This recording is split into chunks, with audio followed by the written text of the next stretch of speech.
Underway now to deal with flooding issues in the Naugatuck Valley. This comes as the area still recovers from severe flooding in recent years. News 8's Kiara Smith joining us live in Shelton with what you need to know about these projects. Kiara, good morning.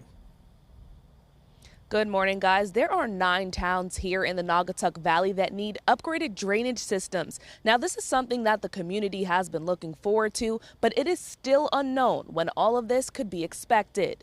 Just recently, the Naugatuck Valley Council of Governments and Save the Sound presented designs and grant options to the towns.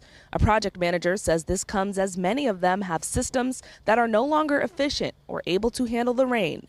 Last year in August, heavy rain and flooding devastated several communities.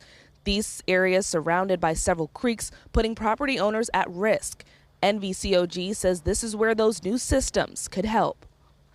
An ounce of prevention is worth a pound of cure, right? So I think if they invest in, culvert upgrades and things like that, I think you're going to, in the long run, save a lot of money on infrastructure upgrades.